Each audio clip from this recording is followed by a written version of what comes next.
नमस्कार, देशोन्नतीमध्ये मी साक्षी आपलं स्वागत करते। बघूया प्रदेशच्या आजच्या टॉप 10 बातम्या।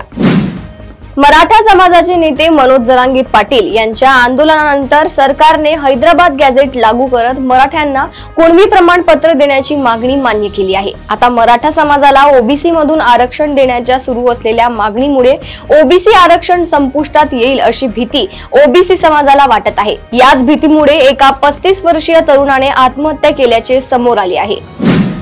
रत्नागिरीत लाचलुचपत प्रतिबंधक विभागाच्या पथकाने स्थानिक निधी लेखापरीक्षण कार्यालयातील वर्ग 1 अधिकाऱ्यासह जिल्हा परिषदेच्या वित्त विभागातील सहाय्यक लेखा अधिकारी आणि एका कंत्राटी शिपायाला लाच घेताना रंगेहात पकडले। या घटनेमुळे रत्नागिरीच्या शासकीय कर्मचाऱ्यांमध्ये चांगलीच खळबळ उडाली आहे। पुण्यातील मावळ तालुक्यातील वैष्णवी हगवणे मृत्यू प्रकरण ताजं असतानाच आता जळगावमध्ये अशीच एक घटना घडली आहे। येथील सुंदर मोती नगर मधील मयुरी नावाच्या एका विवाहित महिलेने आत्महत्या केली आहे। तर मयुरीच्या आईने आरोप केला आहे की तिच्या सासरकडील मंडळींनी तिच्या हुंड्यासाठी छळ केला होता। या छळाला कंटाळून तिने आयुष्य संपवण्याचा निर्णय घेतला। 4 महिन्यांपूर्वीच मयुरीचं लग्न झालं होतं।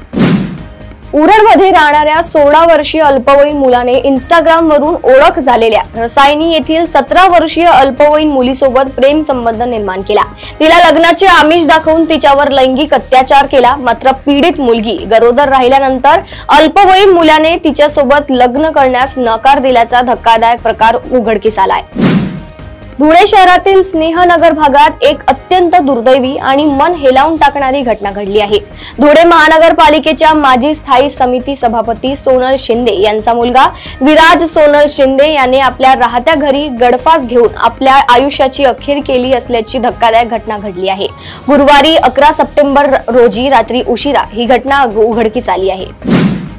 सह्याद्री व्याघ्र प्रकल्पात वाघांची संख्या वाढवण्यासाठी मोठा निर्णय घेण्यात आला आहे। पर्यावरण, वन व जलवायू परिवर्तन मंत्रालयाने महाराष्ट्र सरकारच्या मागणीला मान्यता देत ताडोबा, अंधारी व पेंच व्याघ्र प्रकल्प क्षेत्रातून 8 वाघ पकडून सह्याद्रीत स्थलांतर करण्याची परवानगी दिली आहे। ऑपरेशन मुस्कान अंतर्गत राहुरी पोलिसांनी गेल्या सुमारे वर्षभराच्या कालावधीत घरातून निघून गेलेल्या, बेपत्ता झालेल्या, हरवलेल्या, अपहरण झालेल्या 82 अल्पवयीन मुलींचा शोध घेऊन त्यांना पुन्हा त्यांच्या पालकांच्या ताब्यात देण्याची कामगिरी केली आहे।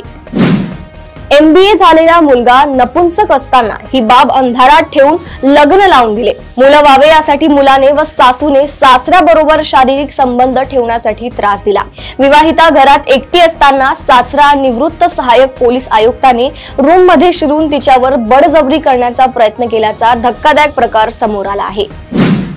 लोकसभेच्या पाठोपाठ विधानसभा निवडणुकीत पराभव झाल्यानंतर जळगाव जिल्ह्यातील राष्ट्रवादी काँग्रेस शरदचंद्र पवार गटामधील अनेक माजी मंत्री व माजी आमदार यांच्यासह नेत्यांनी पक्षातून काढता पाय घेतला आहे। यातून पक्ष सावरला नसतानाच आता शरद पवार यांचे कट्टर समर्थक व निष्ठावंत समजले जाणारे विधानसभेचे माजी सभापती अरुणभाई गुजराती देखील पक्षाला सोडचिठ्ठी देण्याच्या तयारीत आहे।